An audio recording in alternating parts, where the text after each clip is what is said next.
Assalamu alaikum, dear class 5th students. I am teacher Vakar Yasin from UPS Tarkapora. Dear students, आज हम study करेंगे एक poem और poem का जो टाइटल है, टॉपिक है, वो है द इडियट बॉक्स।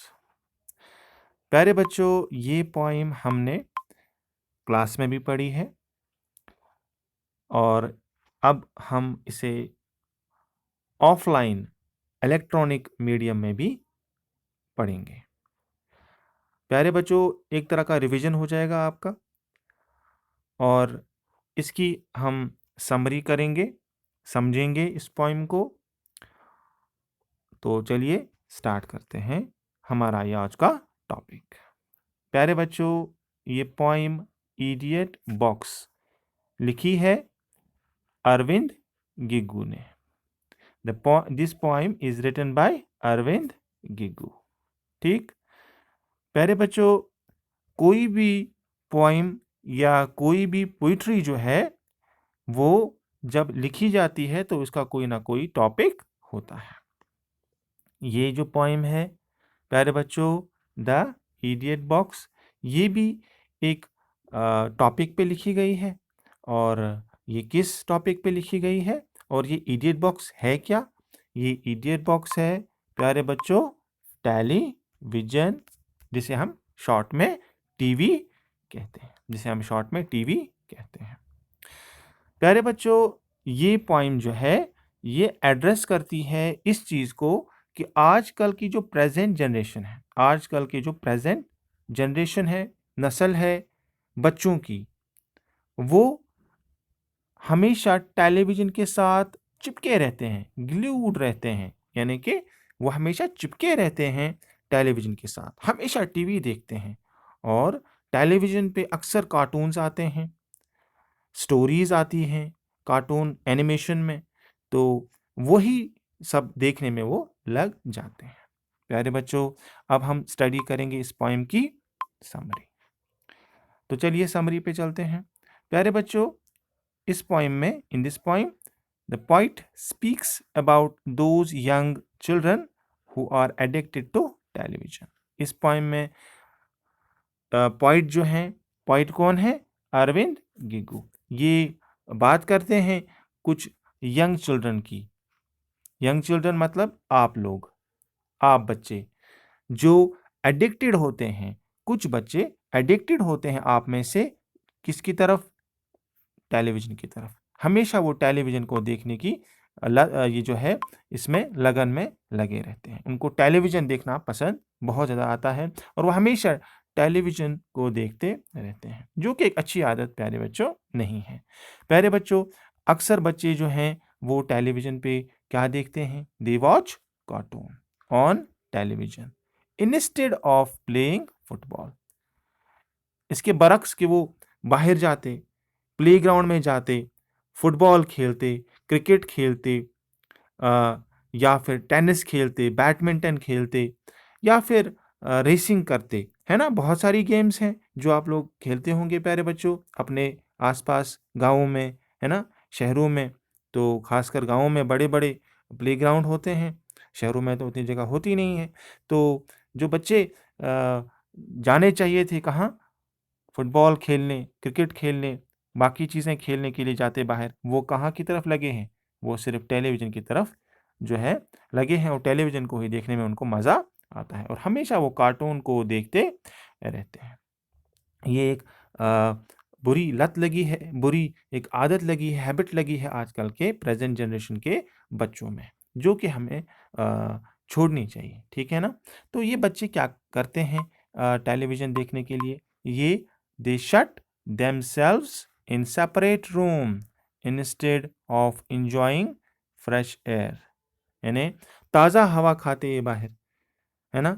दौड़ते कूदते, है ना? छलांगे मारते, खेलते, लेकिन इसके बरक्स ये दरवाज़ा बंद करते हैं। they shut themselves, कहाँ पर खुद को बंद कर लेते हैं? सेपरेट रूम में, अलग एक कमरे में जहाँ टीवी लगा होता है और ये वहाँ टीवी देखने की जो है लगन में लगे रहते हैं और ये टीवी देखने में ही लगे रहते हैं। आगे पॉइंट कहता है हमें कि बच्चे जो हैं आजकल के, they do not read books, इनको किताबें पढ़ना अच्छा नहीं लगता है। क्यों? क्योंकि इन्हें सिर्फ और सिर्फ टीवी देखने में मजा आता है।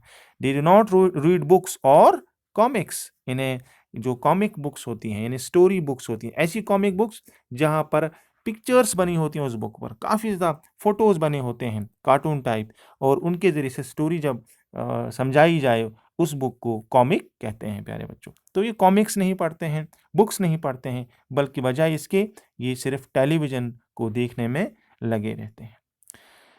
आगे पॉइंट कहता है हमें, they even do not enjoy their food, इनको खाना खाने में भी कोई दिलचस्पी नहीं होती, इतना ये टीवी में मस्त होते हैं, है ना। तो ये जो खाना खा रहे होते हैं टीवी देखते देखते, उसका टेस्ट भी उनको पता नहीं चलता है। They are so much addicted to television that they have to wear thick glasses, तो इतना ये टीवी में जो है इनको इतनी टीवी देखने की आदत लग गई होती है, बुरी आदत लगी होती है, कह सकते हैं कि इन्हें मोटे मोटे चश्मे फिर पहनने पड़ते हैं, लगाने पड़ते हैं। कहाँ? अपने आँखों पर। क्यों? क्योंकि ज़्यादा टीवी देखने से प्यारे बच्चों क्या होता है, हमारी आँखें खराब हो जाती हैं और सोच पे भी मनफी असरात पड़ते हैं। ठीक है? अब हम आते हैं प्यारे बच्चों इवैल्यूएशन की तरफ, यानी सवालात और जवाबात की तरफ आते हैं। पहला क्वेश्चन है, who is he in the poem. पहले मैं बता दूं प्यारे बच्चों आपको कि मैंने इस लेसन के सवालात जो हैं कराए हैं आपको, आपने लिखे भी हैं और मैंने उस कॉपी को चेक भी किया है। फिर भी मैं इस वीडियो लेक्चर में भी आपको कुछ क्वेश्चंस ऑरली करवा देता हूं, तो आप ध्यान रखिएगा। पहला क्वेश्चन है, रिपीट करते हैं हम, who is he in the poem. तो इस पोएम में जो ही का लफ्ज़ इस्तेमाल हुआ है वो किसके लिए इस्तेमाल हुआ है? तो प्यारे बच्चों, ये जो ही का लफ्ज़ है ये हुआ है इस्तेमाल किसके लिए? शाबाश, आंसर दीजिए। द इडियट बॉय, जो ये बेवकूफ़ लड़का है जो सिर्फ टीवी को देखने की जो है इसको बुरी आदत लगी होती है, तो इसके बारे में ये ही का लफ्ज़ इस्तेमाल हुआ है। Next question, question number 2, what do you understand by the idiot box. प्यारे बच्चों, नेक्स्ट क्वेश्चन हमसे पूछ रहा है कि इडियट बॉक्स किसे कहेंगे आप, ये इडियट बॉक्स किसे कहा गया है इस पोएम में। तो बिल्कुल आसान सा जवाब है, जो ये इडियट बॉक्स है, the idiot box refers to the television. The idiot box refers to television. जो ये इडियट बॉक्स है ये किसे कहा गया है? It refers to the television. तो इसका आंसर है, ये मैंने कराए हैं आपको ये क्वेश्चंस कॉपी पे, और मैंने कॉपी भी चेक कर ली है आपकी, फिर भी मैं आपको ऑरली रिपीट कर रहा हूँ, ध्यान रखिएगा। Question number 3, what is it that makes it laugh, यानी ये कौन सी चीज़ है टीवी में जो दिखाई गई, जो जिस टीवी में दिखाई जा रही थी, इडियट बॉक्स में दिखाई जा रही थी, स्पाइडरमैन मूवी चल रही थी ना प्यारे बच्चों, आप याद कर लीजिए, रिकॉल कर लीजिए। तो उसमें वो एक untrue man, that is unreal man जो था, जो पहाड़ों पर से उड़ रहा था, unreal man that was flying above the hills. हाँ, तो ये इसका अनरियल मैन जो है, ये यही इसको हंसाता है, किसको? इस बच्चे को। तो क्वेश्चन मैं फिर से रिपीट कर देता हूं, what is it that makes it laugh. तो ये क्वेश्चन नंबर 3 हम कर रहे हैं। तो ये क्या, कौन सी चीज है जो उस मूवी में दिखाई गई द स्पाइडरमैन में, जो जिसको देखकर ये जो बॉय था, ये जो लड़का था, देखकर हंसा। तो it was an unreal man which was flying above the hills and which made laugh, which made laugh.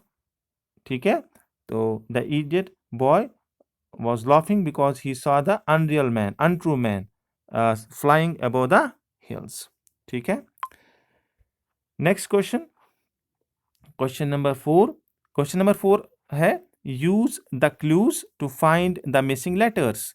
हमारे पास प्यारे बच्चों कुछ क्लूज हैं, क्लूज दिए हुए हैं हमें, जैसे यहाँ पर डी दिया है, सी दिया है ना। इसी तरह से बी पार्ट में आप देख लीजिए, बी पार्ट यहाँ पर है, तो यहाँ पर ये बी पार्ट है, ए ग्रीन येलो फ्रूट, इसमें हमें दिया गया है कुछ क्लू, एन और ओ, है ना।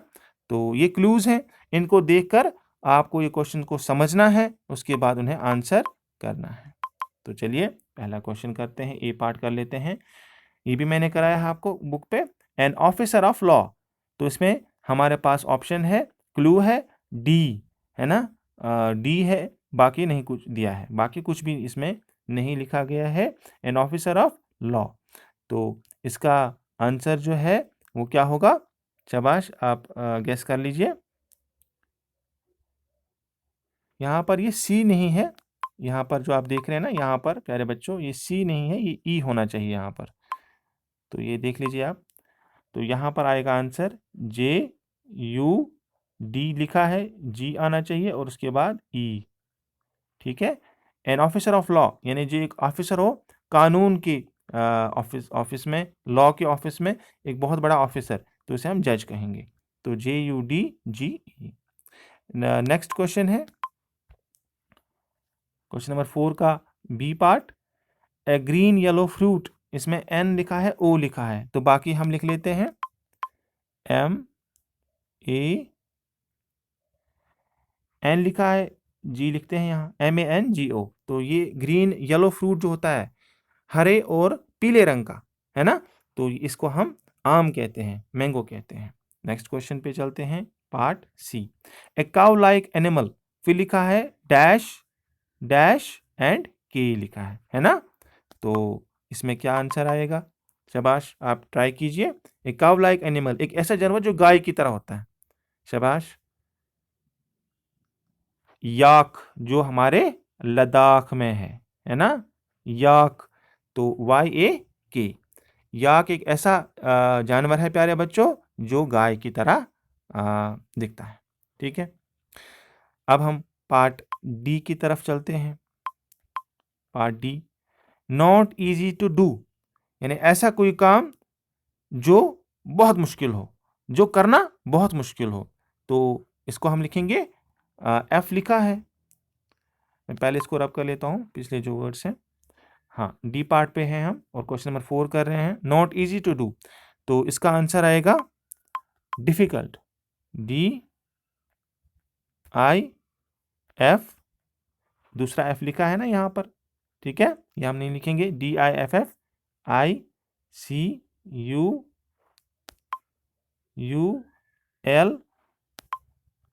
एंड T लिखा है ना, T यहाँ लिखा हुआ है, तो इसका आंसर आ गया डिफिकल्ट, डिफिकल्ट। ठीक है, नॉट इजी टू डू यानी वो काम जो हम कर नहीं पाते हैं, तो इसे हम डिफिकल्ट कहेंगे उस काम को। फिर लास्ट में है ई पार्ट। ई पार्ट है और ई पार्ट है ये सिंगल, तो सिंगल को हम क्या कहेंगे? अकेला, सिंगल। तो हमारे पास क्लू है ई लिखा है, बाकी कुछ नहीं लिखा है, तो हम क्या लिखेंगे यहाँ पर डियर स्टूडेंट्स? शाबाश, आप ट्राई कीजिए। हाँ, यहाँ पर हम लिखेंगे वन, ON और ई लिखा है। ठीक है ना, तो वन जो सिंगल हो यानी अकेला हो उसे हम एक कहेंगे, यानी वन, जैसे वन अकेला होता है। ठीक है ना, वन के साथ कोई नहीं होता है, तो वन लिखेंगे यहाँ पर आंसर आएगा वन। तो डियर स्टूडेंट्स, उम्मीद है कि आपने इस लेसन को जो है समझ लिया होगा और जो हमने क्वेश्चंस भी किए ये आपने फिर से समझ लिए होंगे और उनको सुना होगा कि मैंने कहाँ पर क्या आंसर बताए और कहाँ पर क्या लिखाया। और नेक्स्ट वीडियो लेक्चर में फिर से आपसे मुलाकात होगी। अल्लाह हाफिज़।